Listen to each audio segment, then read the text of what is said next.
Chairperson.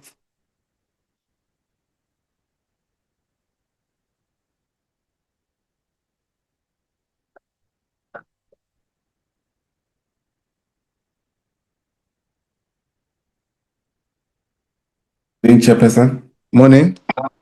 Yes, it's past 9 now. We do have about 9 members in the meeting. And then, Thanks very much. Thanks very much, Mr. Matonsi.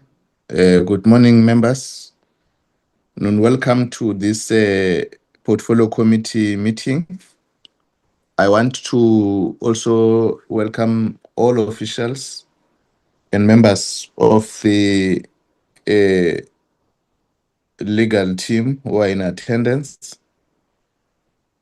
We're going to reflect on the reports that have been presented by the department and their stakeholders. The government printing works, IEC, BMA, and Home Affairs, both civic and immigration division. And this report includes the quarterly reports, quarter 1, 2, and 3, which were supposed to have adopted earlier on. We'll consider the report. We'll also consider the report on the oversight we have conducted in the offices of Home Affairs in Limpopo and its recommendations. We know that we've not concluded to meet with the provincial stakeholders, managers, and their team. We are left with 2 or 3 provinces. We are scheduling them to engage with those stakeholders in near future. We'll also consider the report on the recommendation of the salaries of the office bearers, public office bearers of the IEC. We just concluded our oversight last week, and we have noted some of the issues that this meeting will reflect on as we interface with the annual report, and also take note on the recommendation that we ought to facilitate. I must remind this meeting that we've also resolved in the meeting that before we need to invite Mr. Lubisi to also brief us on the interim report of the government printing works, as it forms part of the annual report of the APP presented by the Department of Government Printing Works. I will now invite Mr. Matonsi to run item number 2 and invite the content advisor to deal with the draft report on the vote 5. Yes, good morning, members, and good morning, colleagues. From my side, on the apologies, Mr. Ross, I've received an apology from Mr. Ross. He's on study leave.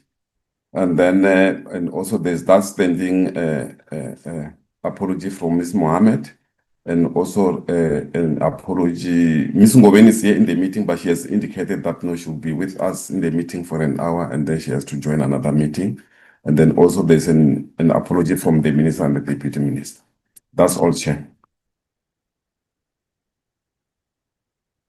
The Minister and the Deputy Minister in the meeting, because it's a committee meeting. We'll note the apology of Ngobeni and standing apology of Honorable Mohammed, so that we don't deal with this matter on record of the attendance of the ministry. Now we can proceed.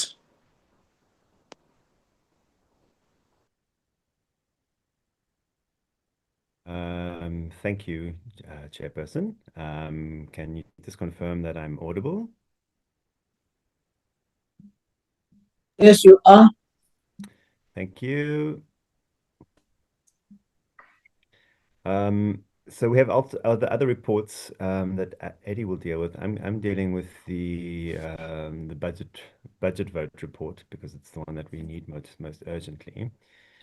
And just to indicate that the report, as per usual, carries a summary of the presentations and annual plans, as well as the budgets of the department in a summary form.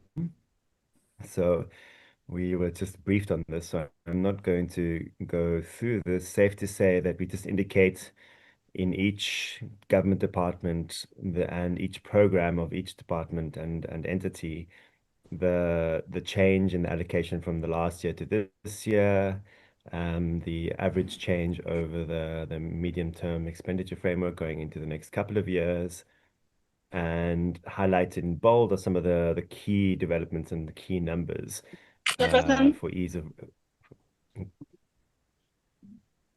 Yes. As a point of, yeah. Okay, hold, Mr. Salman. I can see the hand or the Mr. voice. Salmon?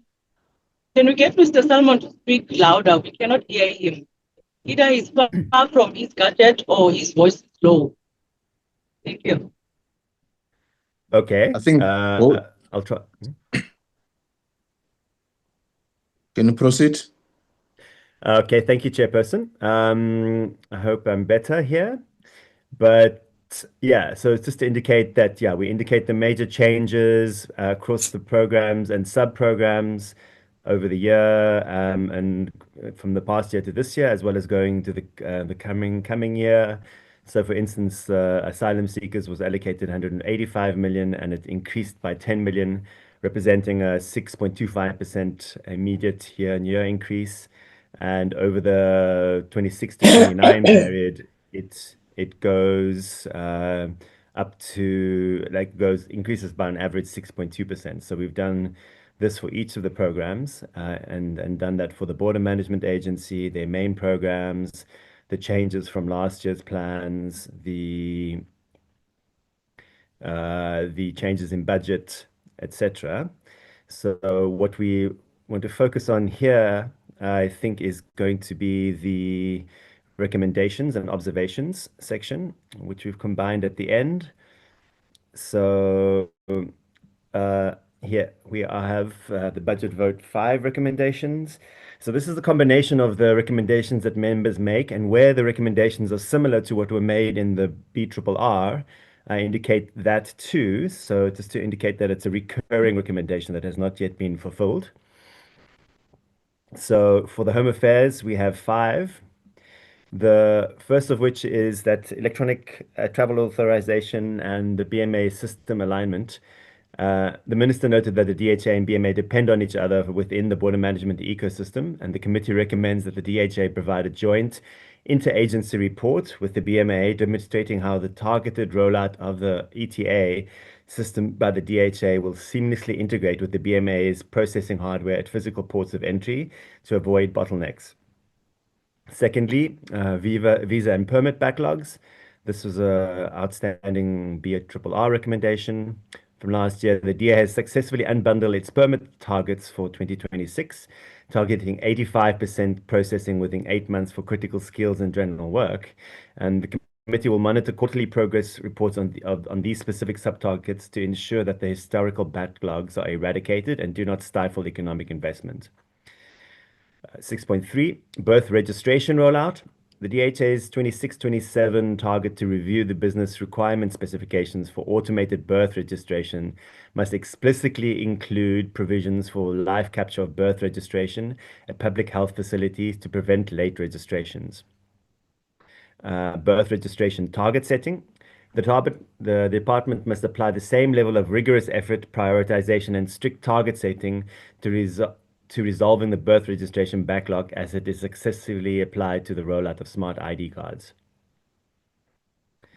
Electoral integrity and fraudulent IDs. In coordination with the Electoral Commission, the department must urgently address the issue of blocked identity documents and fraudulent acquisition of IDs, highlighted by the Special Investigation Unit reports to ensure public confidence ahead of the upcoming elections. Then we move to the Electoral Commission, where we have three main recommendations extracted from the last meetings and the BRRR report. 6.6, expediting the local government election rollover request. The IEC faces a critical 1.65 billion shortfall for the 26-27 LGE. The committee strongly urges National Treasury to expedite the approval of the IEC's rollover request for surplus funds. Delays in this approval pose a severe risk to the Commission's procurement timeline and election readiness.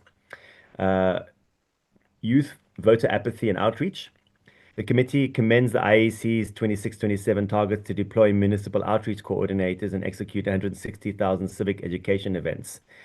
The IEC must, however, provide the committee with research data demonstrating how these specific interventions, including engagements with the National Youth Development Agency, are actively reducing youth voter disillusionment ahead of the 26 LGE.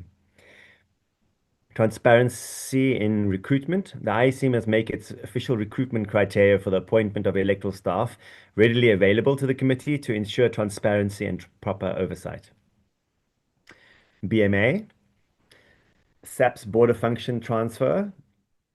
The committee remains highly concerned about the jurisdictional conflicts at borders. The long-standing delay regarding the transfer of border policing functions, staff, and related budgets from SAPS to BMA must be finalized without delay to realize a single command structure.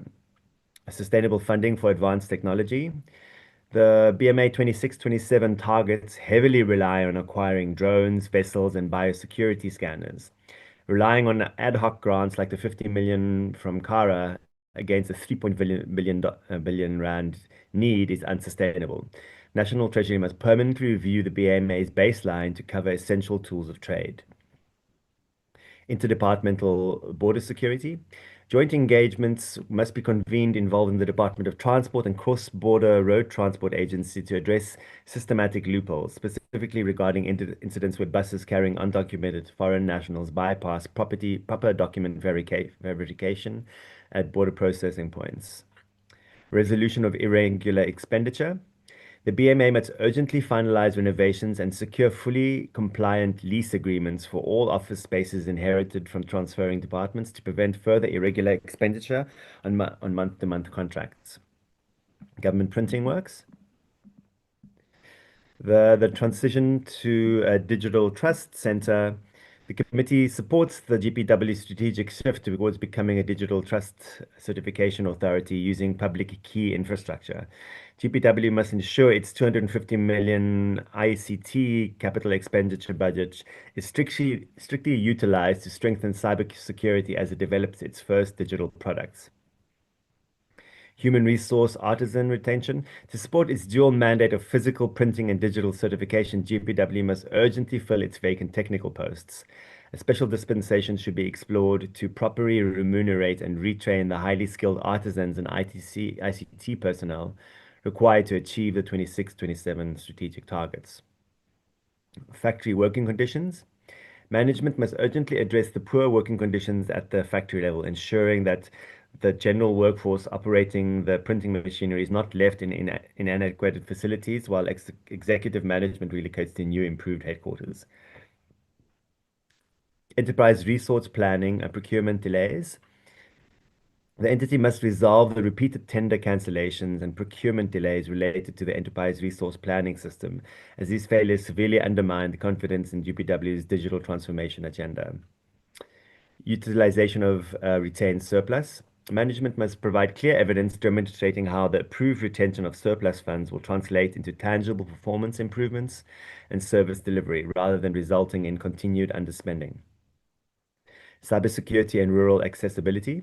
As GPW transitions to a digital certification authority, it must demonstrate how it will safeguard data integrity and manage cyber risks within the public key infrastructure environment, while ensuring that these new digital platforms remain highly accessible to citizens in rural and low connectivity areas. Revenue diversification and DHA alignment. GPW must outline clear steps to diversify its revenue streams to survive declining physical printing demands while tightly aligning its operational capacity and timelines with the DHA's shift towards a digital identity system. localization strategy. GPW must present a detailed breakdown of its localization strategy, practically outlining how its procurement and operations will contribute to broader economic development and job creation. Thank you, Chairperson. This is what I have for the draft report, and I'll hand over back to you.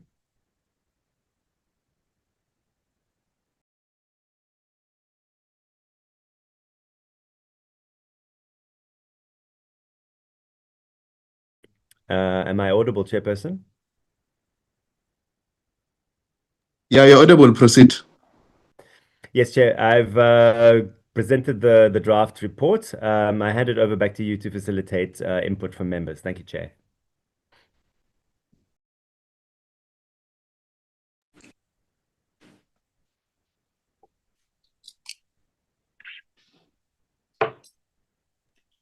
Mr. Adams? Yes, Chair. Can you hear me? Yes. Sorry, I think maybe you missed me, Chair. I said I've presented the report. We can ask members for input now. Thank you. Okay, members, we've received this report. We've engaged with the team.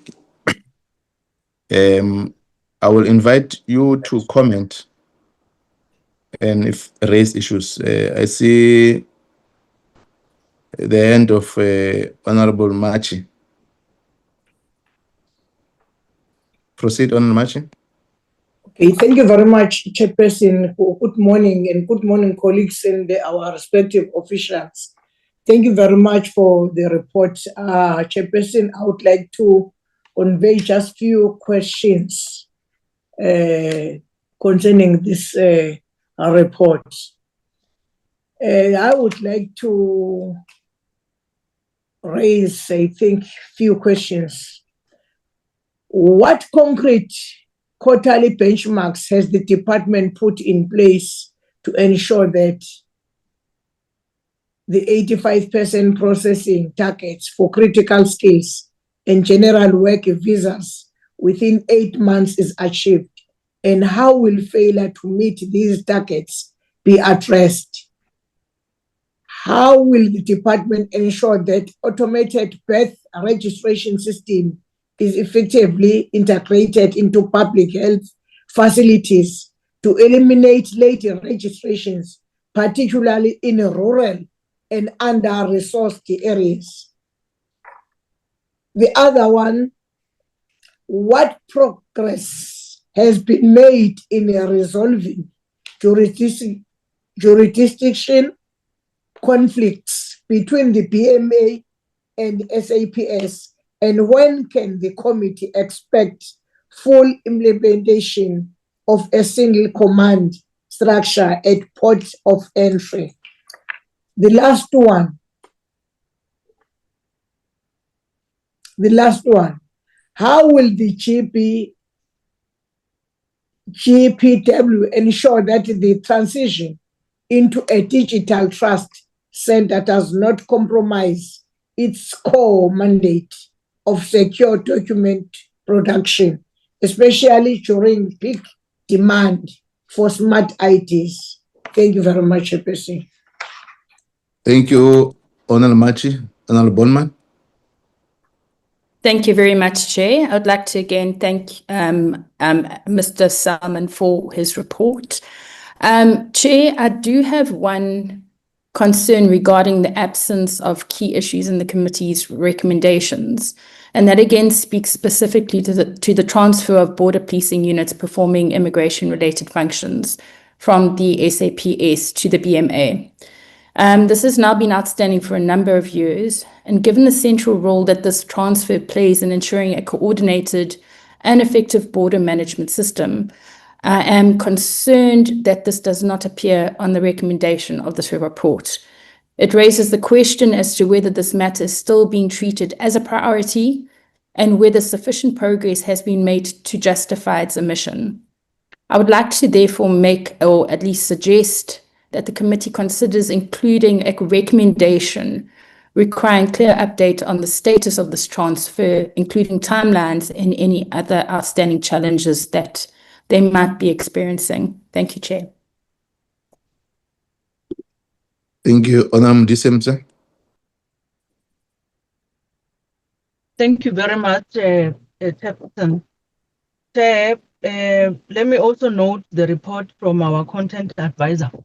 So I think I also share the same sentiment that the report does not include many of other recommendations that the committee would have deliberated and deposited. It has few, it indicates just a few recommendations. Just one as well, Chair, you have indicated that in the previous week we had embarked on an oversight and we had visited the Home Affairs, including the digitalization sites. And as a committee would have made recommendations, and we would really appreciate if the department can come back to the committee with a clear, detailed plan on how they are going to respond to the issues that were raised by the workforce in that digitization space. We further emphasized that the department should outline also before the committee later in the later stage the plan on the implementation of the mobile units. We would have all witnessed and seen that the mobile units have been seated there ever since they've been procured. We also need a proper detailed plan or a detailed briefing or a report with regard to the financial costings of those mobile units that have been procured, and also how much is it costing for them to sit there and not perform its functions as they were planned for in the previous administration.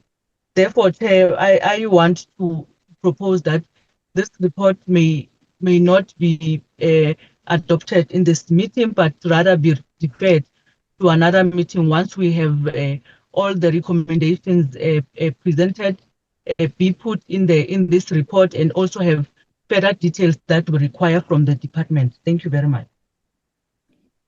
Thank you, Honorable Disemse. Honorable Ngubane.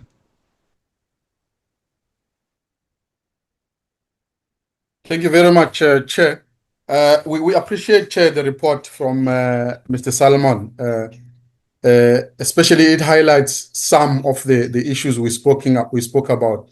But Chair, I would like as well that the report can highlight especially on the Home Affairs, on the digital transformation, where they are cutting IT funding, and then we remember the minister is on a drive for digitalization, so that there's a concern there where there's a transversal IT management reduction that is increasing, while simultaneously they're rolling out all those ETA, e-passport, and automated birth registration. So that's a concern that I would like the report as well to highlight, that there is a risk as well there. And then the second highlight, Chair, is on the IEC. We would like the report as well to speak much about the risk that the IEC is posing on its ICT major risk upgrade and major testing of their scanning gadget at a high stake of the upcoming elections of the 4th of November. Those are the other, especially the IEC and the Home Affairs, the risk as well. That upgrade, we did emphasize that it's a high risk for the upcoming election that they embark on this big upgrade.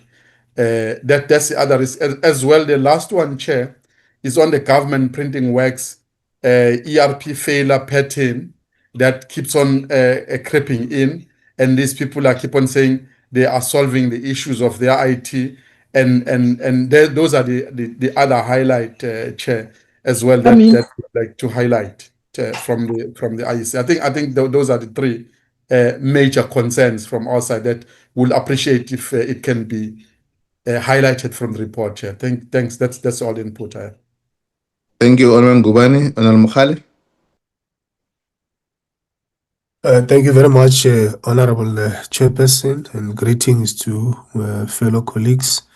Chairperson, just on the IEC, we also indicated during the deliberations that the issue of the registration portal must be urgently addressed in terms of not just the technical issues that it always presents, but also the limitations imposed on the app, which don't allow an individual to register as many people as they possibly can. Thank you, Chair. Thank you. Is there any other comment, members? Is your hand legal? Is the legacy hand, Honorable Machi? Mimachi? Okay. I think those are the recommendations that require the committee to add.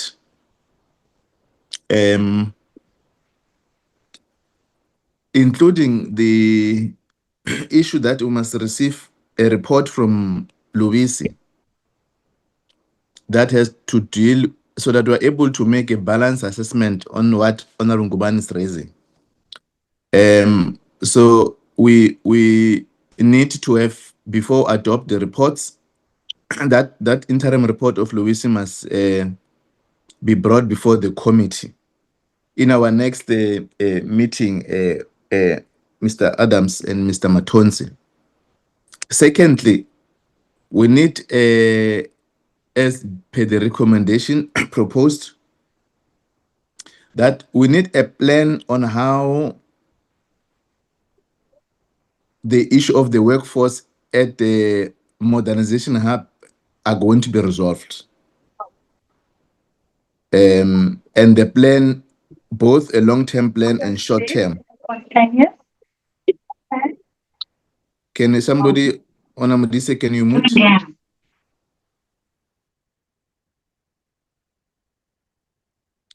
So we need that report because the modernization, it features on the part of the areas which are highlighted on the annual reports and budgeting.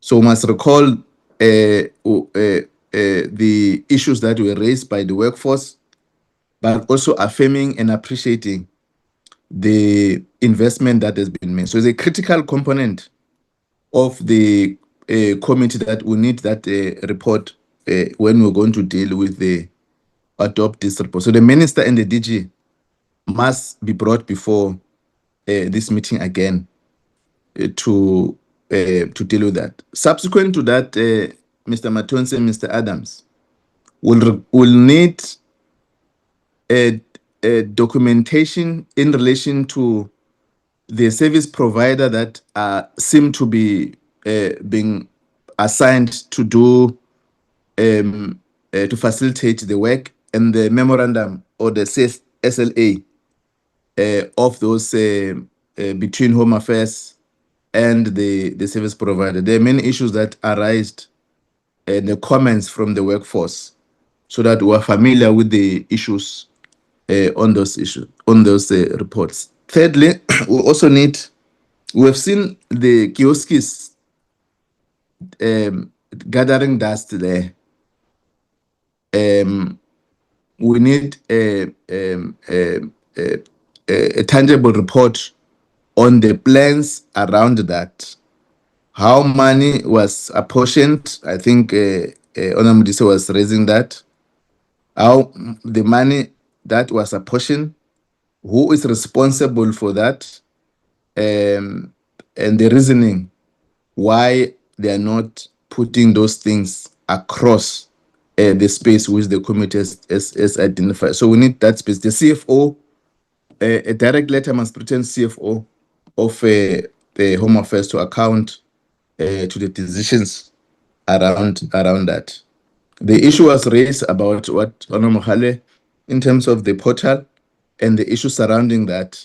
It must find expression and in our engagement with IEC, the IT area on the issues that have been raised and recommendation on the report. When they brief us about the preparation for local government elections, they must come with the tangible responses and the plans to respond on those issues. And I think Honorable Machi raises questions.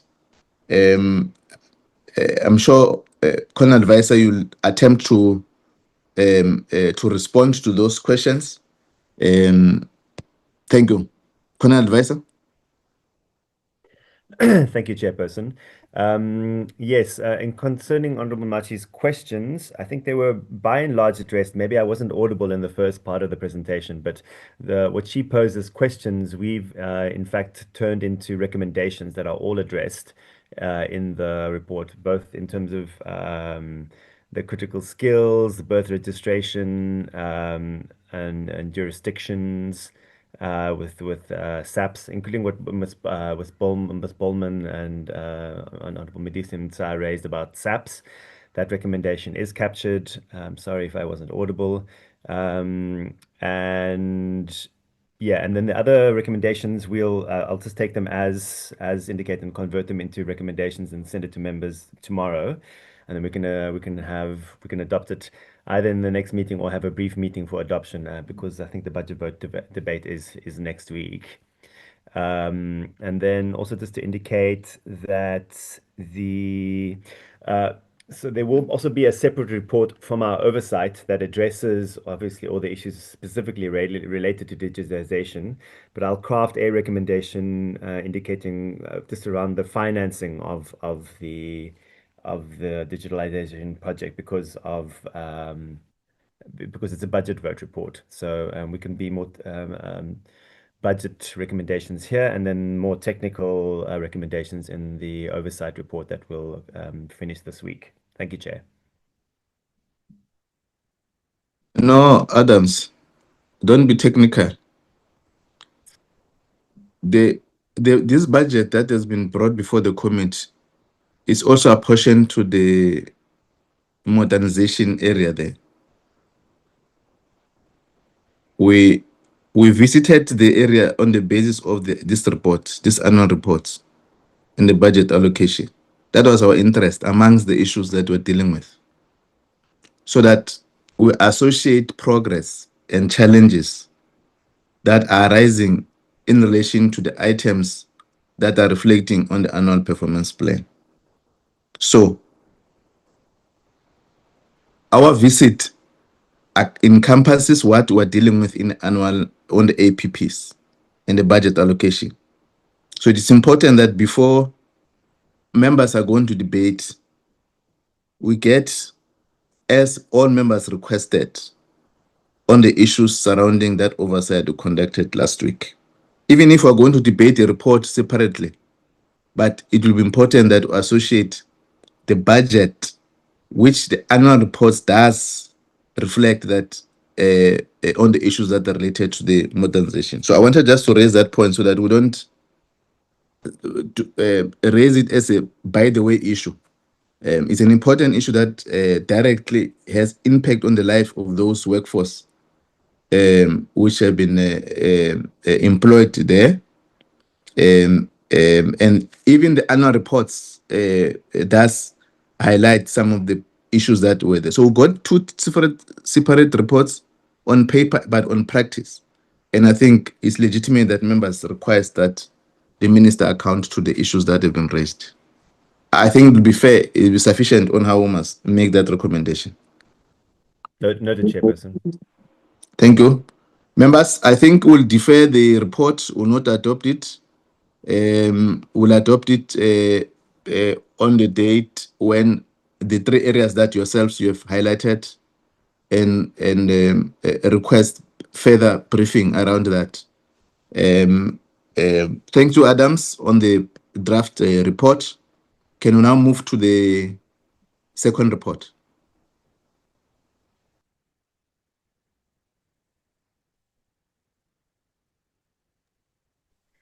Eddie?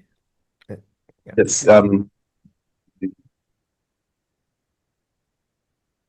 Okay, Chairperson and members, you will recall that in February, the Portfolio Committee on Home Affairs did public hearings in Limpopo. At the same time, on the 4th and the 6th of February, we also visited 3 offices. That is the Bulukwan office, and then the Limpopo office and the Groblersdal office. So this report actually covers those offices. The the objective of the oversight was for operational efficiency, to assess the operation efficiency and infrastructure of the department at those three offices. And then, those are the issues. And then this delegation here, members that were part of the oversight, including the staff that was there. And then this is just giving an overview of the briefing that the committee received at the Polokwane office, where Mr. Matsau briefed us in terms of the progress and challenges that they have in the province, including the office there at the Polokwane office. And then it also indicated that the province has got 5 district municipalities. Each district has a DMO, that is the operation manager. And then he also pointed out that they have got only one permanently employed DMO, while the others have got people in their acting position. He indicated about the 2 offices in the whole province. And then the issue of the infrastructure, the filling of vacancies, that remain a big challenge in the province. And then he also pointed out that the office in Polokwane moved from the library gardens to the current premises of Thabo Street. And then the office there, when we arrived there, arrived through the parking, which is adequately segregated and is utilized as well as a waiting area for members of the public. In other words, members of the public, they do not queue outside of the building, they queue at the parking inside the building. Also, the office has got it's accessible for people with disabilities. And then we were informed that the office has got about 90 posts, but only 30 are filled. And then the office is approximately 30% capacity. And then he also mentioned that the Seshego office was recently been modernized. And although there are several offices that remain unmodernized, the office has got 30 mobile offices, and then this is the allocation per district. Overall, the province is operating at 40%. You will recall that the one office is operating at 30%, but the office is operating at 40%. Then it also indicated that the population has been increasing, but the budget of the department has not been increasing. Then he also indicated that the province experience challenges, that is inadequate office coverage in certain areas, budget cuts, long queues, and staff shortages. Then it also indicated the issue of long queues, then that the department has introduced PAPs, which seeks to indicate the issue of long queues, especially for the application of smart ID and passport, as well as collections. And then that also they monitor, the department monitor daily bookings. But there are a disruption that affect service delivery. In the office, indicate that they are still accommodate bookings in addition to online bookings. And then the whole province at that time has got only one bank that was connected for members of the public to apply for passport and smart ID, which is Beresford. And then in terms of the performance of the department in the province, he indicated that the province issue approximately 36,000 spot ID cards per month, and then but it also indicated that there were about 89,000 uncollected smart ID cards that date back to 2018 when the smart cards were introduced, and then that these smart cards, the uncollected ones, that date to those days, they have not been disposed. They have not yet done that, and then that the province is issuing less ID books. And more people are applying for the smart ID cards. while permanent residents, voters, and naturalized may still apply for ID books in Vembe and Mopani district. Those are the districts that have got a higher number of foreign nationals. Then there was an issue of learners that the Department of Education indicated that there were about 60,000 learners in the province that do not have birth certificates or appropriate documentation, such as study permits.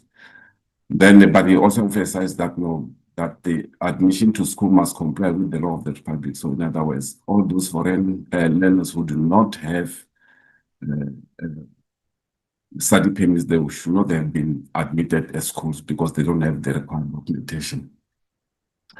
The one office has got 3 hospitals for best registration. Only one hospital has got 1 permanent staff. Then the others, they are taken from the Group 1 office. The province registered births within 30 days, and he said, no, it is performing satisfactory in this regard. In terms of the payment, they use the point of sales machine, but they also accept cash. Or officials also, it was reported that they've got old and worn-out uniforms. Cleaning services are insufficient, and the office relies partly on contracted cleaners.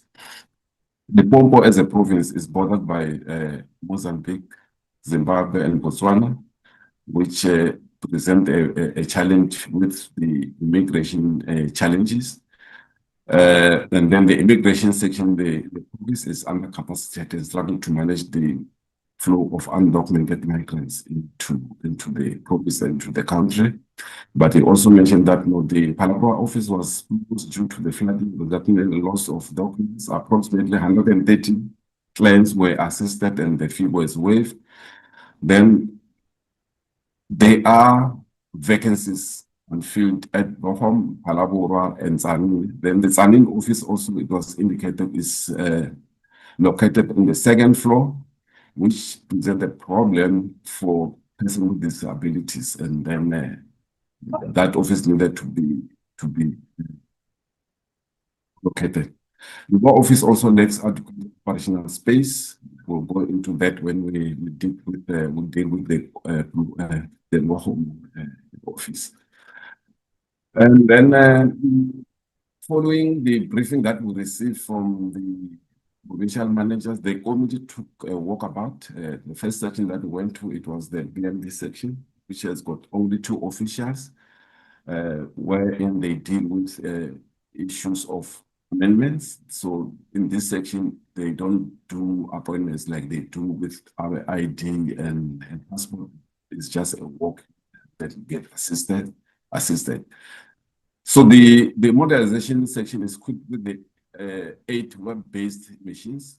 Those are the machines that we saw there, wherein when a client comes and then the client will sit at one cubicle and be assisted while seated there. So in other words, one official will be processing the official for application of the passport and the ID cards from start to finish, instead of them walking from counters to counters.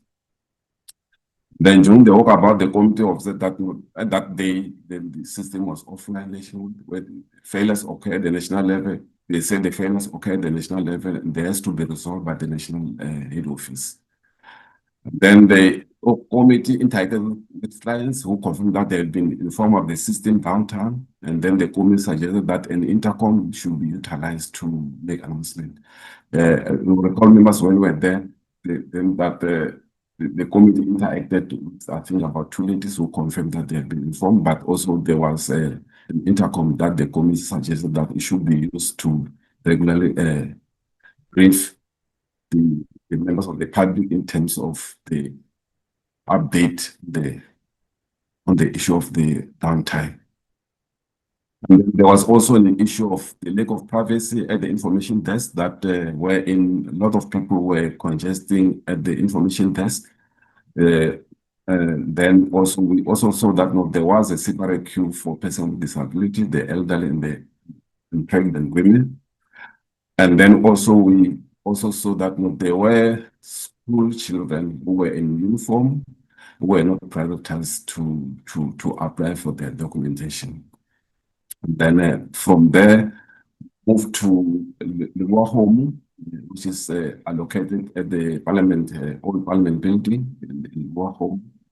And then the building is the property of the Department of Public Works, and the lease agreement between the Department of Home Affairs and is between the Department of Home Affairs and the Provincial Department of Public Works.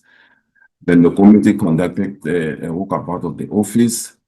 It observed that all services are not located, the services were not located in the same building. Civic services, including marriage, death, identity document, passports, are rendered in one building, while immigration management and finances are housed in a separate building within the walking distance. The committee noted several infrastructure challenges, including the non-functional air conditioning, broken and discarded chairs abandoned in front of the office, many damaged ceilings, broken toilet door in the men's bathroom, water leakage in several offices. During the engagement with the staff, the following were raised that the office is not user-friendly. The main area where passport and ID application are processed, there's 2 garage shutter doors, which make it difficult to control access, particularly towards closing time. So in other words, the department is unable to close and process people that are inside because they have to close the whole shutter doors. Then there was inadequate shelter or seating for clients in the building next emergency exit. The bulletproof window and the door at the cashier's office was broken and has not been repaired. The cell that used to store money after service has been rendered is in another building. So in other words, the cashier has to walk to another building with cash, which poses security risk. The office is under staff and require additional capacity. Staff also indicated that the use of apps has increased, particularly for passport and ID. They reported that school learners are prioritized for smart ID and passport application. Members will recall that when we were there were very few people, but also there were no school children to observe that the school children are prioritized. The officer has got access to a mobile truck. Then the committee engaged the clients. Then the issue was raised that after applying for passport and IDs, a client or member of the public will receive an SMS notification to say their documents is ready for collection. But once they get there, then they were told that no, you must go back and make an appointment for the collection of their documents. The committee was further informed that the office has got 2 cleaners permanently appointed by the department and 1 is contracted by the department. Then we proceeded to progress down. Then the mayor, as well as the speaker, the Elias Musali local municipality, attended the engagement. And then it was also indicated that the Greater Scotland District Municipality, there are 3 departments, the Department of Home Affairs offices, Nema, Groblersdal, Nebo, and Jen First, with Groblersdal being the busiest in the district. The committee observed that the waiting area is limited seating outdoors, which was insufficient to accommodate the number of people there. The committee also observed that there were some men with children who were sleeping on the floor, and then due to the lack of sitting chairs. It was reported that we're told that no additional chairs have been ordered in 2025, but they have not been delivered. But when we went inside, some of the offices, they were not full. There were few people that were sitting, so in other words, there was space inside, but a lot of people were waiting outside. Then the office indicated that the understaffed, despite the fact that the office is the business, the district, the morale, where officials are required to do multiple functions. For instance, it was indicated that the official responsible for dispatching application to head office explained the reason because they are simultaneously required to perform front office duties. This also affects their turnaround times. Walk-in clients are accommodated, but it was reported that from the 1st to the 10th of each month, the office is extremely busy and primary services client with appointments. So in other words, from the 1st until the 10th, they prioritize clients that appointments, and walk-ins are informed that they will be accommodated from the 11th to the 30th of the month. I think from between the 1st and the 10th, I think were informed because of the SASSA payments. People are in town around that time. Then the office has got 2 security guards, one on night shift, the other one day shift. But then now the challenge is that the office has got 2 entrances. So it becomes a bit challenging for them to check people that are getting into the building because there are 2 entrances. During the committee engagement, there was the same issue that was raised at home in terms of the SMS notification was raised. The issue of the long queue, that some members of the public has visited offices several times, often accompanied by children to collect their smart ID cards. And then the sitting area inside the building were not full, although there were queues outside. And then in terms of the passport and ID collection, there were only 2 officials that day, which contribute to the delays when people have to come and collect the IDs. Then they were told that the office has got 2 mobile offices that service the rural areas, and then 1 mobile truck operates on the old system. So in other words, applications that are processed through a truck. When the ID and the passports are scanned in the office, it doesn't indicate that the ID should be collected at the mobile office where the application was made in some of the villages, but it says people must come to Groblersdal. So that was one of the challenges. And then it's the same in terms of the Groblersdal office is modernized in respect of smart ID and passport. However, it continues to operate an older system and has 2 photo booths that is assisting members of the public. And then the committee as well informed that we also work in the office that there are 3 immigration officers and 1 controller, areas local municipality. And also that this area has got a higher number of undocumented foreign nationals. Then immigration officer indicated that they handle approximately 40 active paid cases per month. Then they work closely with SAPS in conducting operation. Then there was an issue of the building, the list issue between the Department of Public Works and the municipality, because the building belongs to the municipality, and that the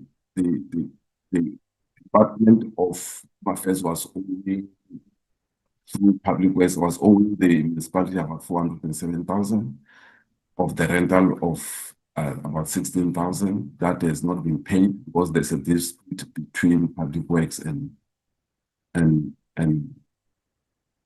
the municipality.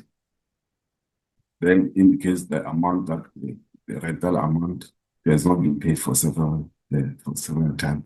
In the same building, also there's the Department of Affairs and then also the Department of Education, and also the Department of Education has stopped paying rent to DPW, but they expected to vacate. I'm sure they have left by the 1st of April. So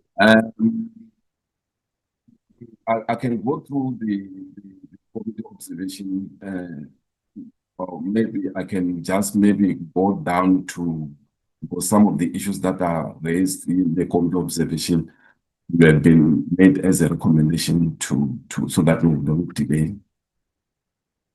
Unless if members want me to go through them. So these are the observations that the committee has made.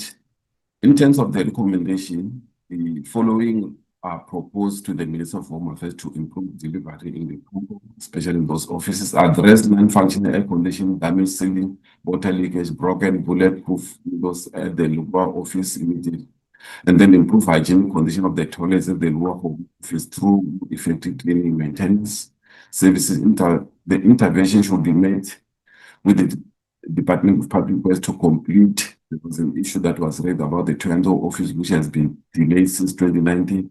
The minister and the deputy minister, the DG, should also visit Chief Mpakute to update him on the completion of the office, relocate the Sanin office to a ground floor or accessible facility so that it can assist people with disability.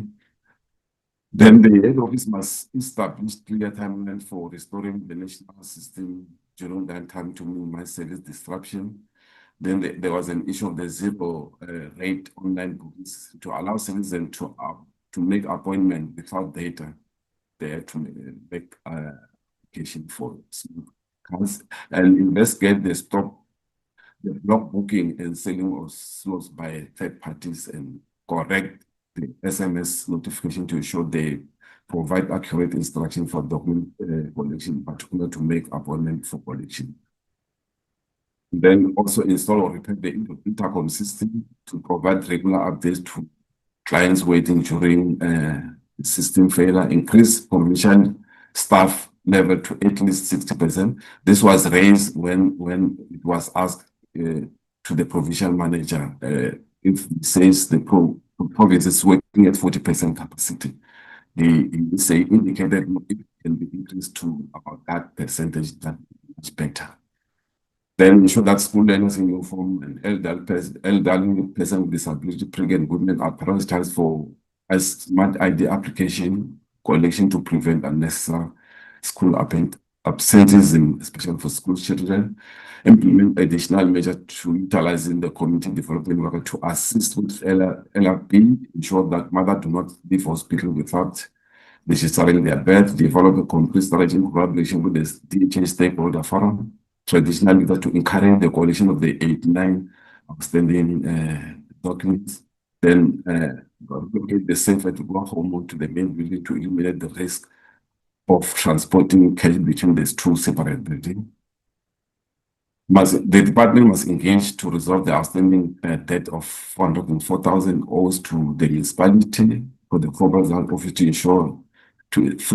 ensure essential maintenance can resume in the Department of Home Affairs, and DPH negotiate with the municipality to consider occupying additional offices that will be vacated by the Department of Education. Then it was that the office is required to submit a detailed report on the condition of all the offices. I think that's all, Chairperson, from my side. Over to you, Chair. Members, this reflect the observation we've made. Is there any other comment you want to? What I want to comment on is to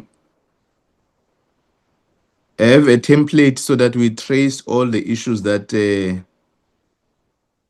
were identified, raised, and what the meeting committee recommended since we met with them last week. If that sheet can be developed, then we send to the department for progress on the work. Honorable Jama and Honorable Bondman. Honorable Jama. Thanks, Chair, and good morning to colleagues. I don't know, Chair, I think you'll assist me. If this is our report on our oversight in Limpopo, it would be my thinking that it wouldn't read like minutes. So when I listen to Mr. Matonzi deliver this report to us, it sounds like a bar for bar of what he saw us do. So the official said this, members said this, and that's it. But if it were to be our report on our oversight, it would be speaking more heavily on what is the state of home affairs in Limpopo. And with our samples of where we visited, this is what we witnessed, and this then becomes our recommendations on human resources, on digitization and modernization, on all of these different issues. So, for example, when you suggest that we must have a template of these issues, I'm leaning more towards you, because I feel like this report isn't a state of what we witnessed on our oversight, but it rather reads as minutes. So I don't know if we're able to produce a more high-level report of our oversight than what I experience as a sort of an account of the activity. Thanks, Chair. Thanks, noted. Honorable Jama, Honorable Bolman. Thank you very much, Chair. And again, thank you to Eddie for the report. I do also concur with Honorable Jama that at this point we should be seeing a more high-level report. But Chair, I think we need to also be careful not to assign responsibility incorrectly here. We've seen the delays that the Toyando office is not within the mandate of the Department of Home Affairs, but sits with the Department of Public Works and Infrastructure, which is responsible for infrastructure delivery, as we know. Recommending a ministerial site visit by Home Affairs risks creating the wrong impression of accountability.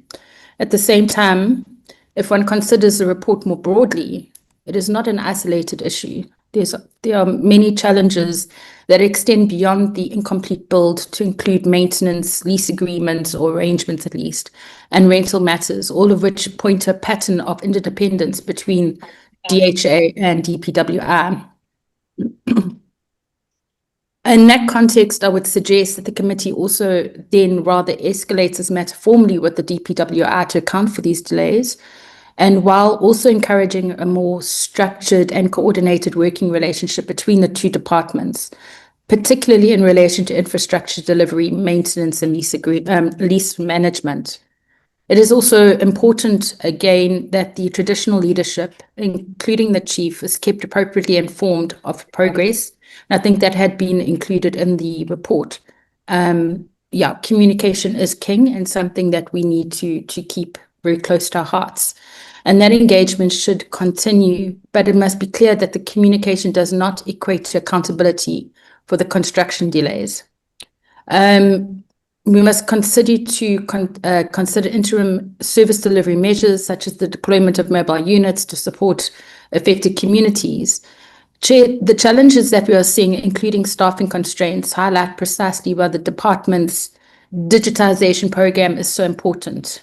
And we must not forget this.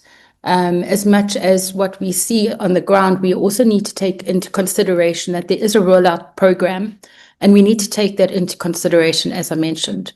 Obviously, modern technology-enabled system will reduce pressure on the infrastructure, mitigate staffing limitations, as has been recorded in the report, and expand access to services, particularly in rural and underserved communities, where I would like to see more than what we are seeing. But thank you very much, Chair. I think that in a nutshell concludes my input. Thank you very much. Okay, thank you, Honorable Jama and Honorable Bolman. Two things. One, we'll request that, as per your recommendation, Honorable Jama and Honorable Bolman, that we rework the report. The content advisor and Mr. Matonsi and the research team.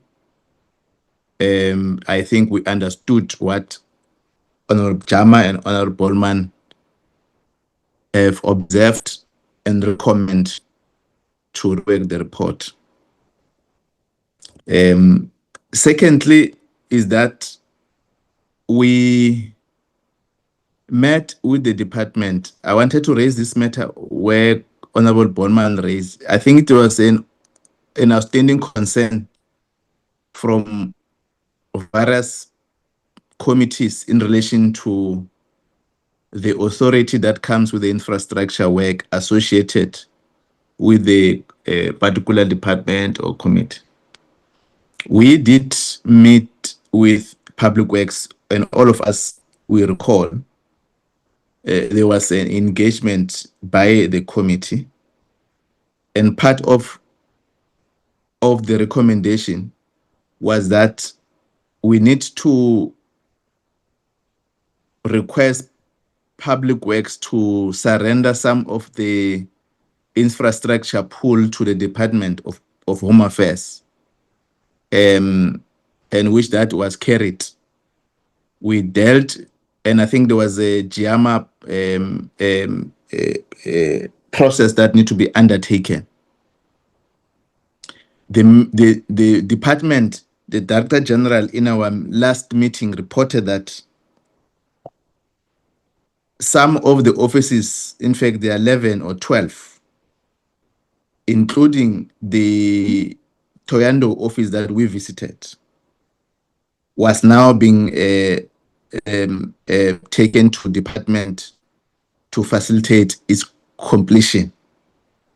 That was the report we've received from the DG in our last meeting when we were dealing with the APP. In fact, it was his opening remark when he was dealing with that. And this is a collective work of the department and the committee, and a correspondence between the ministers had to ensue as a result of this engagement of the portfolio committee. We'll recall also that we have requested the Department of Public Works to come and brief the committee on an overall office infrastructure challenge that we identified in our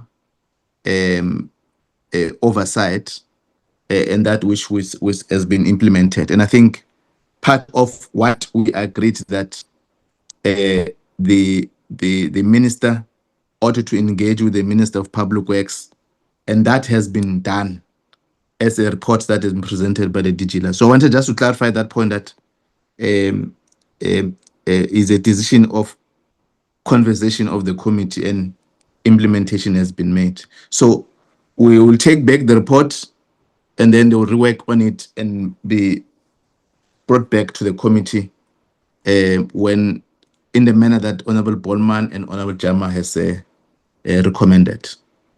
Will that be sufficient, Mr. Matonzi? Yes, Chair. Maybe it's because I did not cover the committee observations. I jumped it, not thinking that maybe members might have read the report. Yeah, but it's understood. I think there's a hand from Adam to contribute as well, Chair. Over.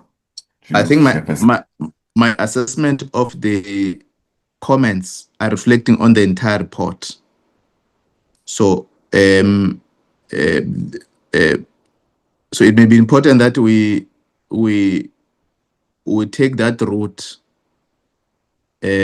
so that when we come back, at least the issues that the three of you will have worked on because it reflects the work of the committee and what we ought to report to Parliament. And once ATC a report, it must reflect committee conversation and comfort on the contribution of all members of the committee and those that we've interacted with on the ground. Adams? Yes, Chair. I just wanted to confirm what you said, that we had in fact received briefing from Banda Limpopo management as well as the ministries of Public Works and Minister afterwards, and that's the high-level recommendations we will capture in that spreadsheet of outstanding recommendations and remind the department about it. Also, and then to confirm what Eddie said, that the high-level overview of the report is captured in the observations, but we are required in terms of the format of reports that they are essentially minutes of our meeting of our oversight trip. So we have to capture a certain amount of detail, but the high-level overview is captured in the observation and recommendations. But we'll see if we can fine-tune some other aspects of the report too, Chairperson. Thank you. I don't want to go back to the matter, Honorable Mr. Salmon, on this presentation. And I think members have made their comment, which you do understand, and will request that if it can be attended in a manner that reflect a report of the committee and not minutes of the conversation of members of the committee. I see your hand, Honorable Jama.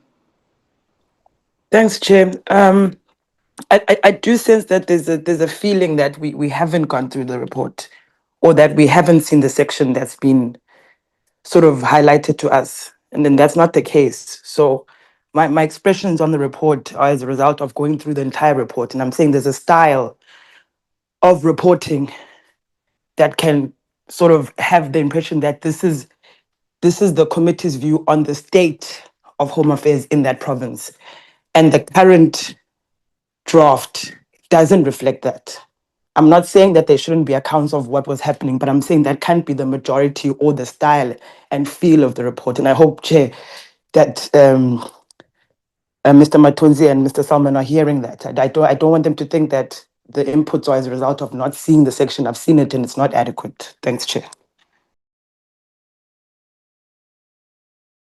So let's end that item as such. Can you move to the next report? Okay, Thank you, Chair. Chair. Yeah, Okay. pulling it up. You want to go through it, Adam? Yes. Yeah, go through it and then I'll take the salary one. Sure. So this is a record of the quarterly reports that we received earlier in the year. We did it in February already. And this is basically just counting what the department has achieved through the 3 quarters ending around December, the end of December. So not the last quarter, which will be covered in the annual report. And again, just to indicate the primary targets of the department, its strategic overview, all of which members will be familiar with at this stage. Just their high-level targets. And so again, we're for these reports going to focus on the recommendations, but we do indicate how many of their targets the department has achieved, or the relevant sections have achieved, and we indicate the outstanding or delayed targets and how they're progressing by each quarter. So what we're going to focus on here then is to go to okay, there is a budget analysis too, which looks at the expenditure and if they're keeping up to their quarterly expenditure requirements. So in terms of the committee observations, the committee expressed concern regarding the department's declining performance from Q1 to Q3. The committee also noted a court judgment relating to the restoration of citizenship for South Africans who had acquired dual citizenship without notifying the Minister of Home Affairs. The committee sought clarity on the uptake of the online portal and the duration for which it would remain operational. The minister reported that approximately 14,000 citizens had accessed the portal and that 1,000 individuals had lost their citizenship and had since been reinstated. He further indicated that the portal forms part of the broader digital identity framework and the digital identity policy was being processed through Cabinet. The committee raised the issue of fines imposed on employers who employ undocumented foreign nationals and transport conveyors who bring undocumented persons into South Africa.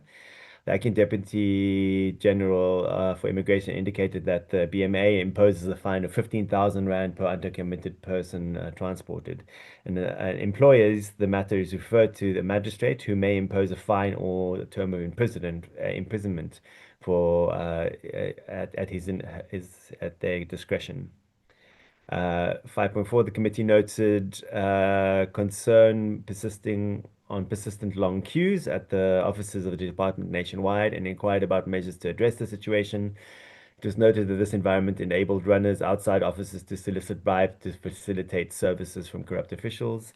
Security guards assigned to manage queues were also reported to be accepting bribes. The department indicated that the use of security guards for queue management was due to staff shortages.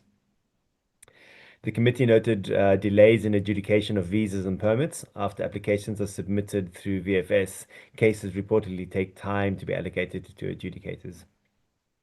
The committee raised concerns regarding the application for and collection of smart ID cards by school learners. It recommended that the department conduct targeted campaigns in schools to encourage learners turning 16 years old, including those in grade 10, to apply for ID documents rather than focusing primarily on grade 12 learners. The large number of uncollected smart ID cards remains a serious concern. The committee further highlighted the challenge of children without ID documents particularly orphans and children with one South African parent and one foreign national parent. The committee noted vulnerabilities in the immigration business processes, including the department's inability to fully determine whether incoming travelers have criminal records. The committee welcomed the implementation of the ETA system and requested clarity on implementation timelines and cost-benefit analysis. It also raised concerns about the performance of immigration services programs across all quarters. The minister indicated that revenue generated from the ETA could be utilized by the department and VMA, and the acting DG the Deputy DG Immigration reported that criminal checks are conducted through systems such as stop lists, Interpol, and records from countries of origin. The committee expressed concern about the uncompleted Toyanda Home Affairs Office, which was raised during public hearings by Chief Mpapuli. The committee recommended that the department provide regular updates to stakeholders when challenges arise, as it appeared that Chief Mpapuli had not been informed of the delays. There were also concerns regarding the absence of clear timelines for completion. The committee recommended that the minister, deputy minister, and DG visit the chief to provide clarity on delays in finalizing the building, which was initially scheduled for completion in 2019. The committee requested an update on the Germiston office that was destroyed by fire. The DDG reported the department was in the process of securing alternative accommodation. The committee sought clarity on the status of the department's self-service kiosks launched by the president, and the minister reported that the kiosks were not part of the ICT strategic plan, but may potentially be utilized in support of the ETA rollout. Committee expressed concern regarding the composition of the Immigration Advisory Board established by the minister, with reports indicating that one member was a foreign national. And since the Advisory Board advised the minister on immigration matters, the committee requested clarity on the status of its members. The minister indicated the board is intended to be broadly representative and that the legislation permits such a composition. The committee raised concerns regarding asylum seekers and refugees, particularly whether they produce documentation upon approaching the department and the department's ability to track them. The acting DDG for immigration outlined the process whereby asylum seekers are issued with a temporary asylum transit visa valid for 5 days to enable them to report to a refugee reception office. Upon the application, they are issued with an asylum seeker permit, allowing them to work and study pending the determination of their status. The department processes approximately 400 applications per annum and currently faces a backlog of about 139,000 cases. Law societies have indicated their willingness to assist in addressing the backlog. The committee inquired about the 4-week timeline for finalizing critical skills and visas and sought clarity on what constitutes a critical skill. The ADDG indicated the critical skills list is issued by the Department of Higher Education and Training in consultation with the Department of Employment and Labor, and that the Department of Home Affairs is responsible for gazetting the list. The committee raised concerns regarding ICT challenges and procurement processes and emphasized the need for reform in this area. Committee expressed concerns about an employee accused of gender-based violence being transferred to another office. It indicates that matters should not be shielded from parliamentary oversight. The ADDG for Human Resources and Development explained that the employee had been removed from the work environment to allow for the investigation to proceed. Committee emphasized the need to fill critical vacancies, including the post of Deputy Director General, Immigration Services, and Deputy Director General, Human Resource Development.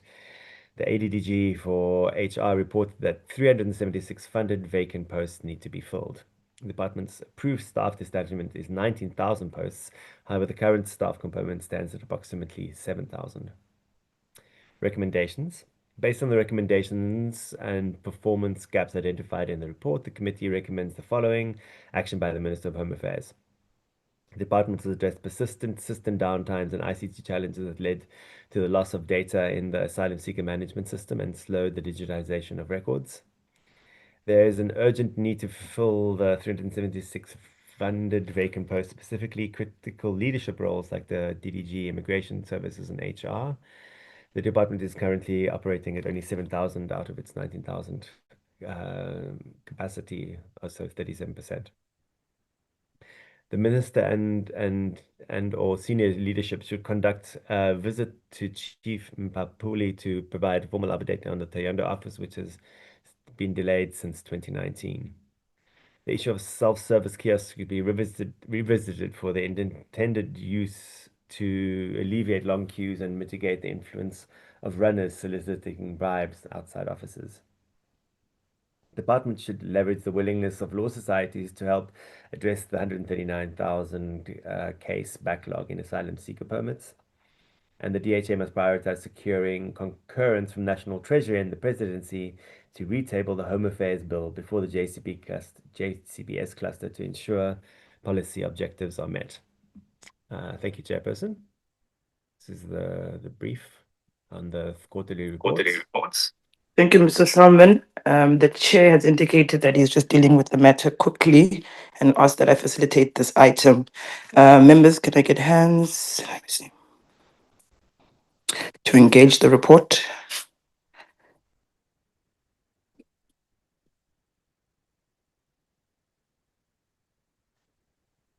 Honorable Macklin.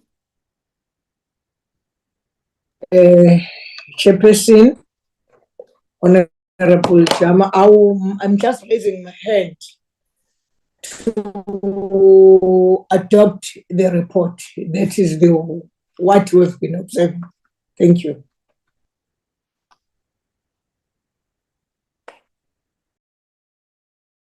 Thank you, Honorable Macklin.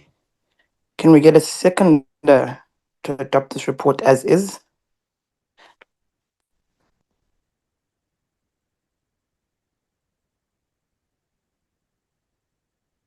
Okay. I think in the absence of a second, I think when the chair comes back, he can advise what we do with this report, whether we adopt it as is or it will also then be referred for some rework. Can we move to the next item? Mr. Matonzi? Okay, and then the next. Okay, just putting up the.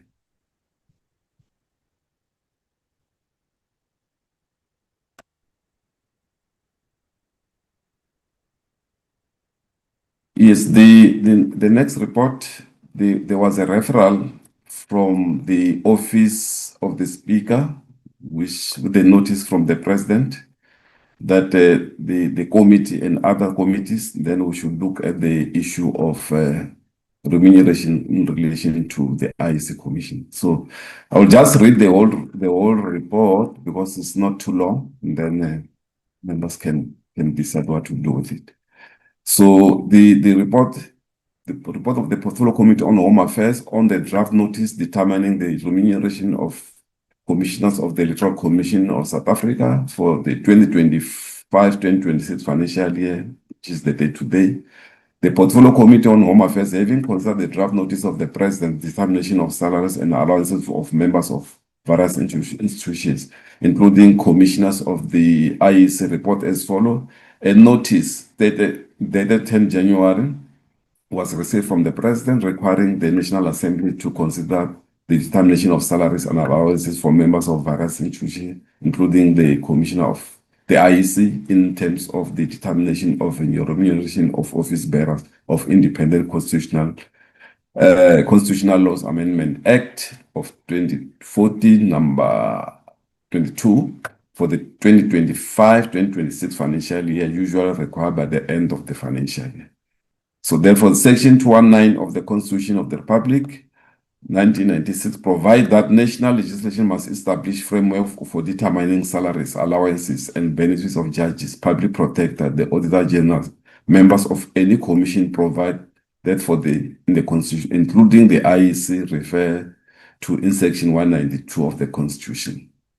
The determination of remuneration of office bearers of Independent Constitutional Institution Act, which came into operation on 1 April 2019, creates the necessary framework to determine salaries of office bearers of Chapter 9 institution mentioned in the Constitution. Section 7(2) of the Electoral Act, Act 73 of 19, provide that the condition of service remuneration, allowances, and other benefits for commissioners shall from time to time be determined by the President after consultation with the Commission on Remuneration of Representatives established by Section 2 of the Commission on the Remuneration of Representatives Act 1994 of 37 of 1994, a decision may be made between commissioners appointed in full-time and part-time capacity. The President received annual salary recommendation for the public office bearers of the independent constitutional institution from the Independent Commission for the Remuneration of Public Office Bearers. The Commission recommended a 4.1 salary increment for all categories of public office bearers, including members of the Independent Constitutional Institution for 2025-2026 financial year. The President considered a Commission's recommendation and its impact on the fiscals and decided on a 4.1% salary increment for all members of the Independent Constitutional Institution. The one part-time IEC Commissioner is a judge and as such remunerated in terms of Section 2.4 of the Judges' Remuneration and Condition of Employment Act of 2001. The recommendation, the committee having deliberated concur with the President's determination on the remuneration of IEC Commissioner that a retrospective salary increase of 4.1% be implemented for 2025-2026 for the chairperson and other full-time commissioners related to the last salary level adopted for 2024-2025 financial year, which was 2,717,270 for chairperson and then 2,365,762 for full-time commissioner, respectively. This equates to a total remuneration of 2,828,678 for the 2025 for the chairperson of the IEC, then 2,464,758 in 2025-26 for the full-time commissioner. A part-time commissioner would be remunerated on a daily rate or hourly rate, sitting calculated on the basic salary of the judge of the High Court, which equates to 6,247 per day. Then this is the recommendation that the committee recommends that the National Assembly approve the notice determining the remuneration of the commissioners of the IEC. Then report will be considered. That is the draft report, members. Chairperson.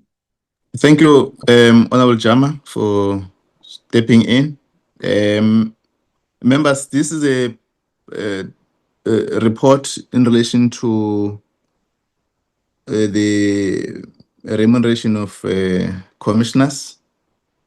We invite you to comment. Honorable Mokhale. Thank you very much, Honorable Chair. Chairperson, I would not, in fact, I would move that or propose that the committee not adopt this report, Chairperson. And my reasons are as follows, Chairperson.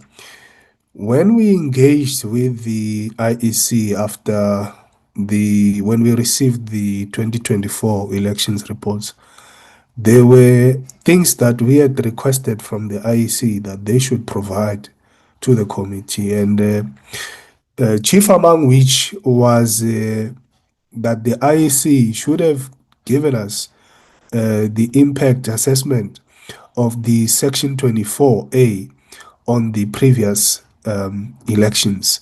Secondly, Chair, we had asked that the IEC implement measures such as vetting and lifestyle audits because they play a very critical function in our democracy, which is to facilitate national and provincial and local government elections. It's a very critical role in our society, and we cannot have people in such high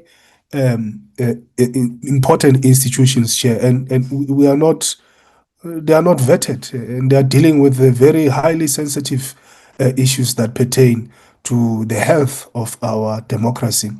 And to this day, Chairperson, we have not received any communication from the IEC. Even the last time when they were here, they had promised that they will forward whatever response that we have been waiting for. And I believe even now, Chairperson, you have not received anything from the IEC on this regard. And thirdly, Chairperson, there are issues that relate to the function of that app, the one we use for voter registration. Chairperson, that app is constantly malfunctioning. I know for a fact because we are always on that app to assist the members of the public to register. It's always malfunctioning, that app. So those are just some of the issues that I want to highlight, Chairperson, that the committee should perhaps defer this matter until such a time that we receive from the IEC some of the responses to some of the issues that are outstanding. So, Chairperson, that is my take on this report. Thank you. Thank you, Honorable Mohale. Further comments? Okay. We agreed that when we met the IEC on the last week, there were issues that were raised to the Independent Electoral Commission. And we then resolved that when they come back to the committee, to brief the committee on the preparations for the elections, they must respond on some of the issues that the committee has raised, including the issues that Honorable Mohale is raising. So in the absence of any other comment, we'll defer this report to the next meeting once we've received a comprehensive and the plans around what the IEC is going to do and what are the plans and what are the measures that we as a committee have impressed on and highlighted that the IEC may need to consider. And I think it's a fair conversation we ought to engage on and what is. So we'll note the report, Mr. Matonzi, and the team. Then we'll defer, we'll adopt it, we'll consider. Let me say, we'll consider the report in our next session immediately after we've received a comprehensive report. What is the deadline around this subject matter, Mr. Matonzi? Chairperson, no, there was no deadline, but it would have been good to deal with it and then we finalize it. But there's no deadline, Chairperson. We can deal with it after our meeting on Monday, on Tuesday, after that meeting of the briefing by the IEC.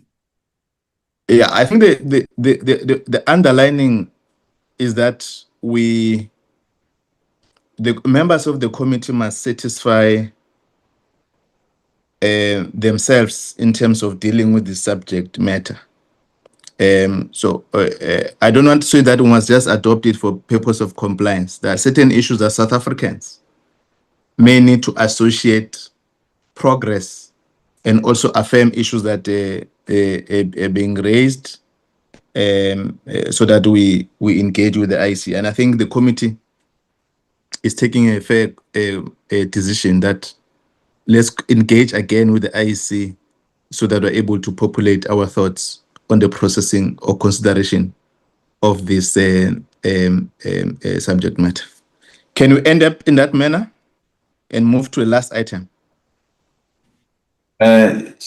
Chairperson, before we move, we presented the quarterly report. Honorable Jama was presiding, so she indicated that we can go back to it on what to do with the report when you are able to connect. So, Yeah. Just to add, Chair, sorry, the Honorable Marchi moved for the adoption, Yes. but there wasn't a seconder. Thank you, Chair. Oh, noted. No, we've gone through the report and the presentation was made. Now that the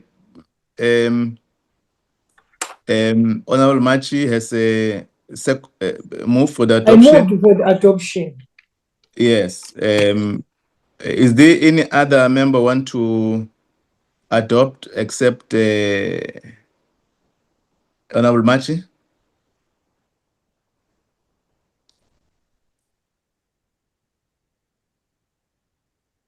Oh, because the meeting was chaired by Honorable Jama. I second the adoption of the quarter report 1, 2, and 3. I think we can move to another item. Yeah. Thanks, Chair. The last one, Chairperson, will just deal with our minutes, 5 sets of minutes, and then we're done.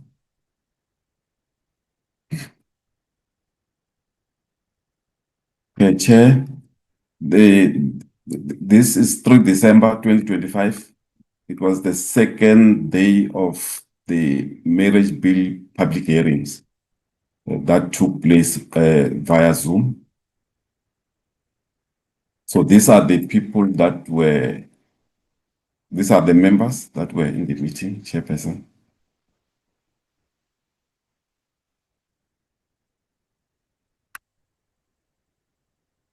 So these are the organizations that made presentation: Women's Legal Center, Be True to Me, Chairperson, and the Sunni Ulama Council, Gauteng, Hate Crime Working Group, We Are Church, the South African Council of Churches, the National House of Traditional and Khoisan Leaders, the Islamic Forum, Azadville. Yes, Chair. So this was the second day of the public hearing. The first one was on the 2nd of December. We adopted the previous time. Over to you, Chair. Thank you, members. Can I invite this reflection of the committee meeting? Can I receive comment?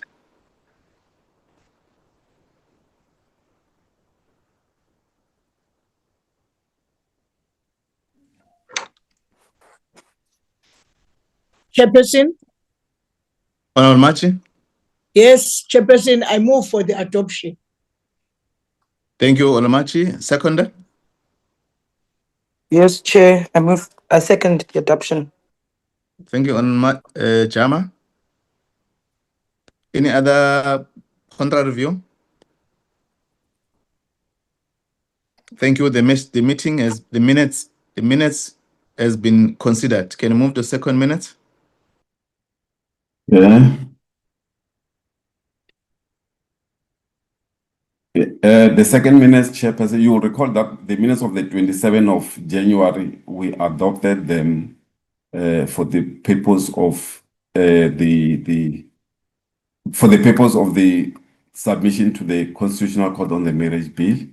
So on this one, 17 February, that's where we received briefing on the quarterly reports, and then we also considered minutes. The briefing that we received was on the quarterly report, the report that we just adopted now. So these are the members who were there in the meeting, and their apologies.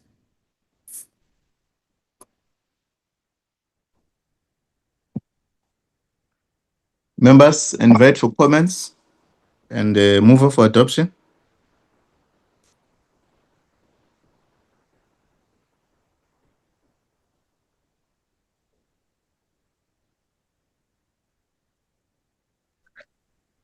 Members, this is the minutes of the meeting you have interfaced with. Can I invite mover for adoption? I move for Chairperson? adoption. Okay. I do second, Chairperson. Thank you, Honorable Jama and Honorable Machi. The minutes have been considered. Can you move to 30 minutes?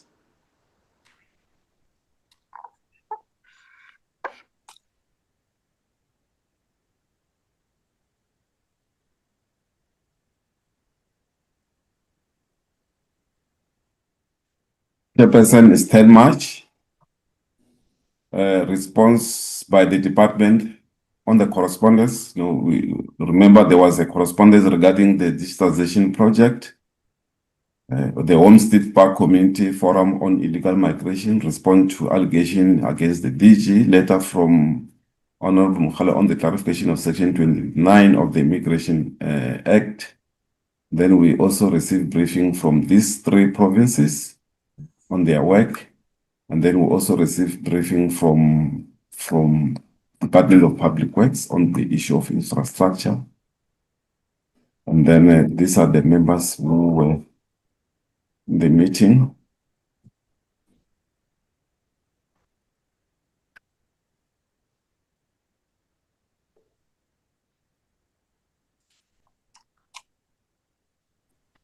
Are you done? Yes, I'm done, Chairperson. Thank you. Can I get on? Can you go back to the issues that were discussed on the items there?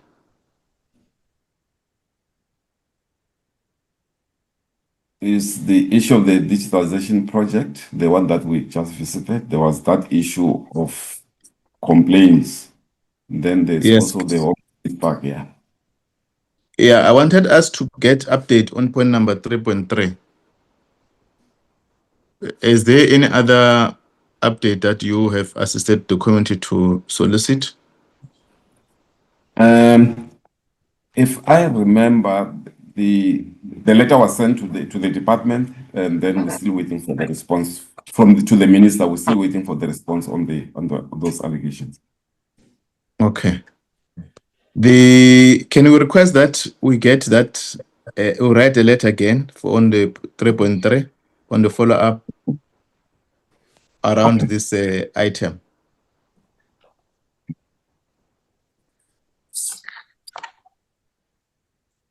Thank you. Can I invite members for the adoption?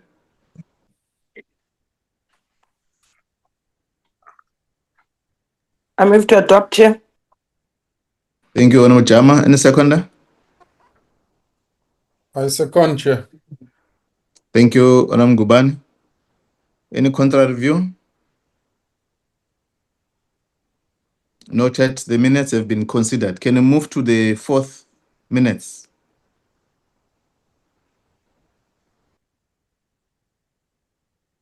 Yeah.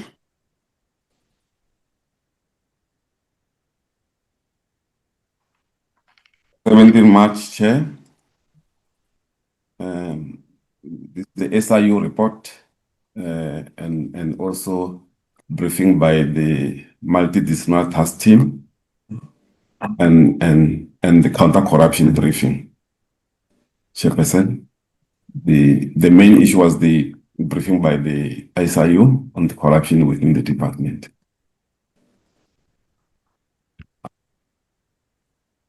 Chairperson, these are members who attended the meeting.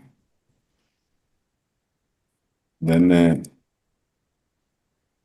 we received briefing from the SIU in terms of their investigation on the on the interim report, and then it was followed by the multidisciplinary task team that also briefed the committee, and then from there, that is the counter-corruption and security services to indicate on what they have done so far in terms of dealing with the issue of corruption within the department. And then there was an update on the India study tour. These are comments that were made by the committee. Over to you, Chair. Thank you. The two issue that I wanted us to, or the committee to refresh, I wanted to refresh the committee decisions. One is that there was a clear concern from members around the TRN, sorry, TRT issue, which was raised by counter-corruption of Department of Home Affairs. we agreed that we must have a joint meeting with Department of Transport. Subsequent to that, there's a bus or 3 buses that was intercepted in Free State. So the agency that we must have an interaction with around this TRT matters. Also, Final counting that is at the voting station. yeah, I see Mengo voting station. The Nguban, voting station. Nguban, Election center where. Nguban. Sorry, Chairperson. Yeah, we can listen to your meeting of the number or the votes. Sorry, Chairperson, I apologize. My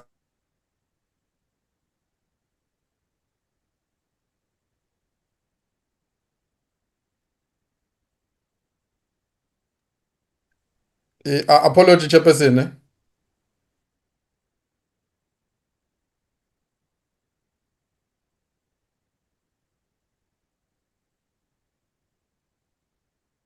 Chairperson, I think you could be muted.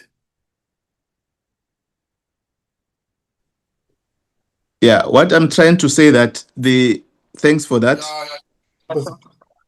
Hey, yeah, can somebody mute Ngubani?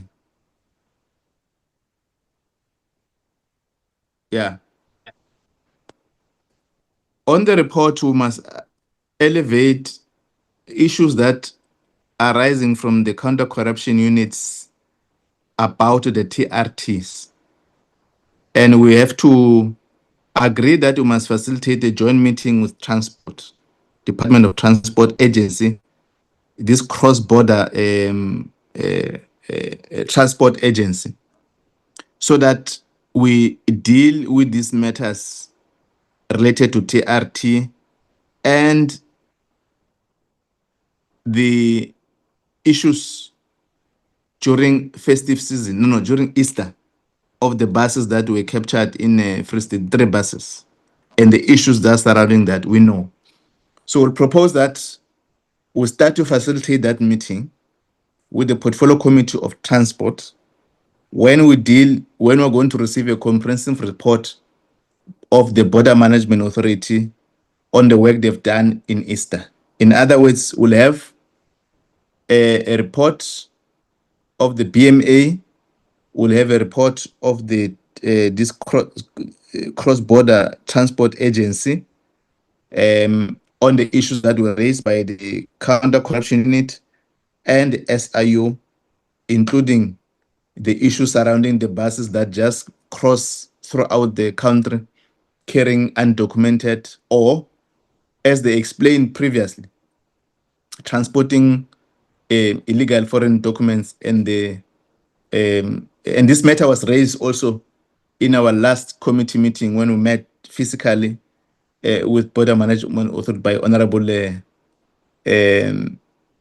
think it was Honorable Mohale, around how do we impose fines on both the land, transport, and air when they've contravened the Immigration Act. So I think that's we can take out of this report that we must start to facilitate joint presentation of BMA cross-border management and also facilitate the joint meeting with the Portfolio Committee on Transport.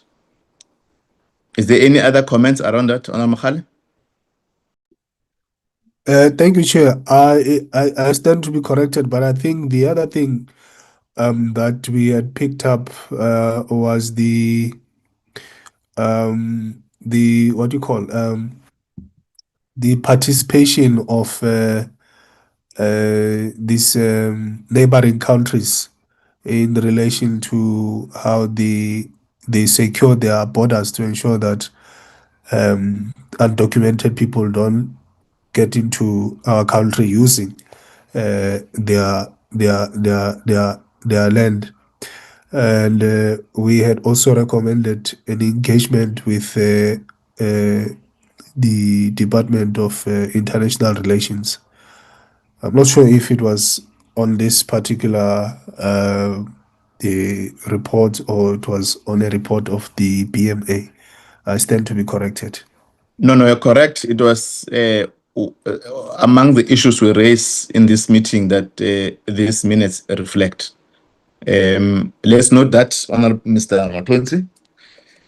With those issues raised, can I invite for the adoption of the report of the minutes?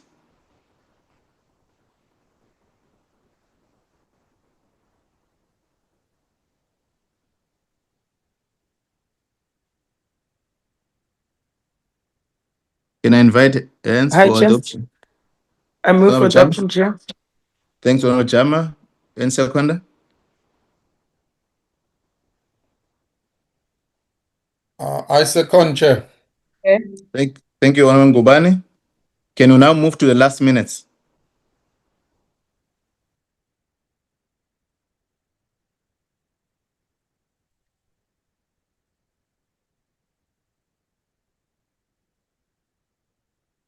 Okay, Chair. It was briefed by the BMA on their readiness for the Easter, and then a report on the study tour to India. Then it was a second term program and the legislative programs that were presented. And then we'll also consider and adopted outstanding minutes. These are the members who were present at the meeting.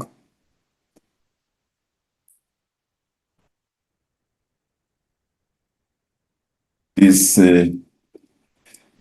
the presentation by the BMA on their readiness for the festive season. And then a report by, this was a report on the study tour to India.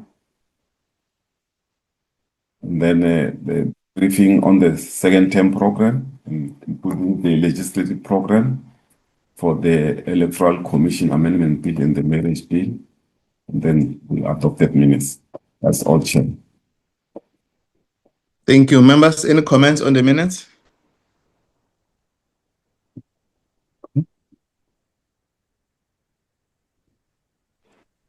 Chairperson, I raised to adopt the minutes.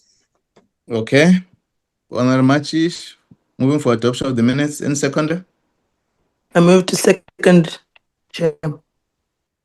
Thank you, Honorable Jama. Any contrary review?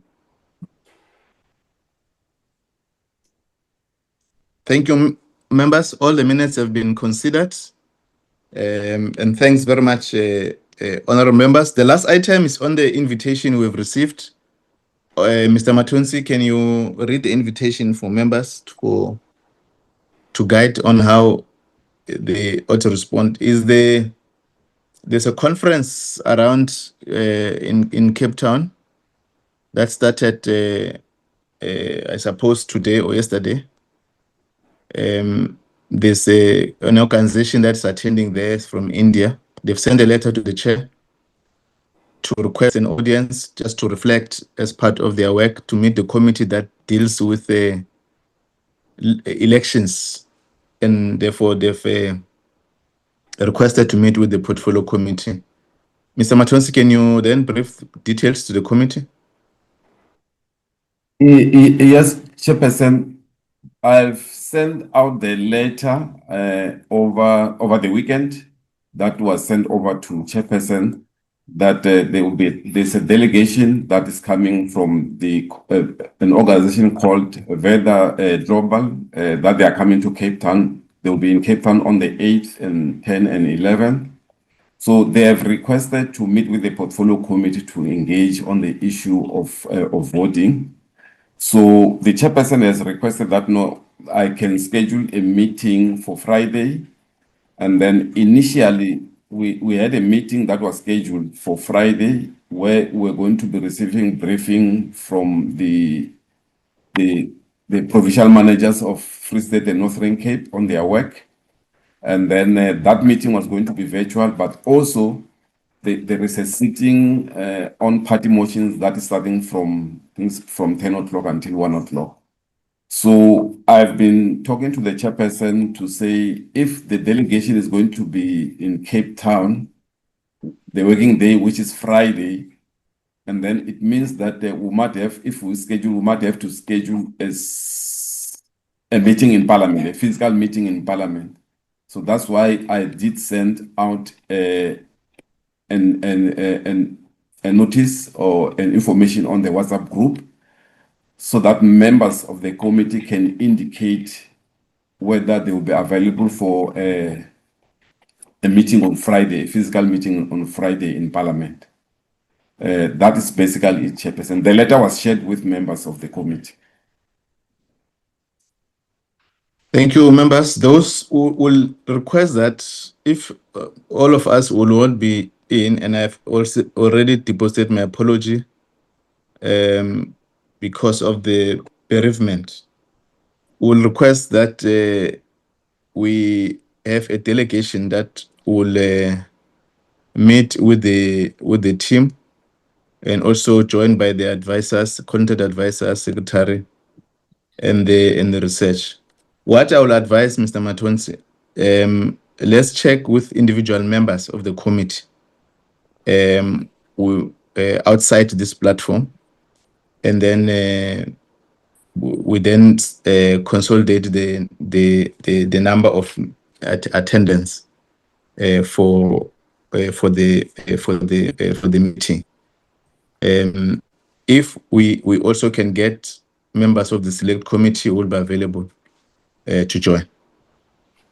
I think that will be in order, members, unless there's a comment around it.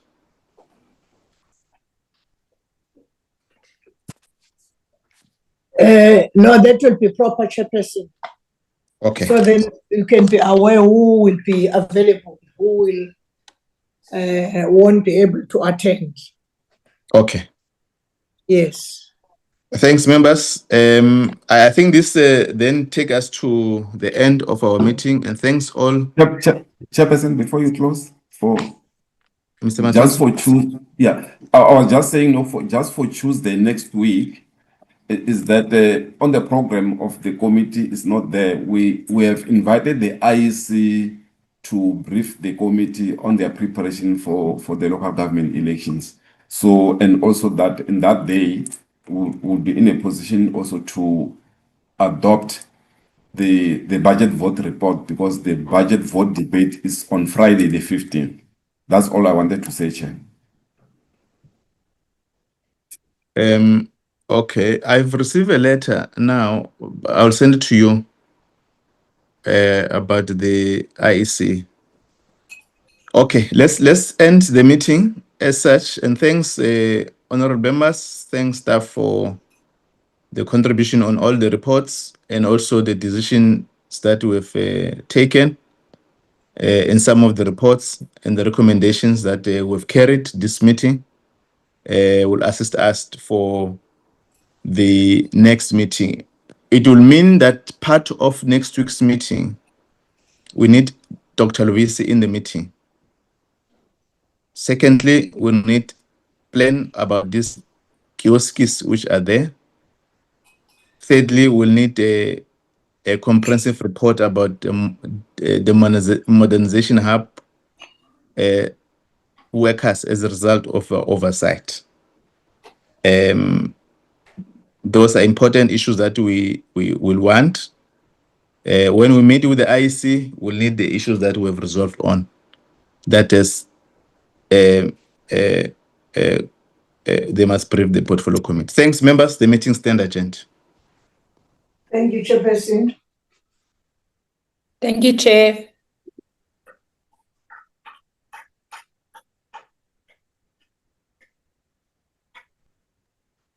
Eddie, can you stay for a minute? Okay. And Nilego as well, if he's around. Yeah, I see him. Yeah. No, I just wanted to maybe clarify. all the staff. Huh? Yeah, okay. I was saying Machi maybe still the with committee us. staff, all the committee staff must just remain, and especially for Friday, this coming Friday. Yeah, Eddie, can you just maybe let the members Machi and Ngobani out? No, no, I'm removing them. You can remove them as well, that side. Oh, yeah. Mm.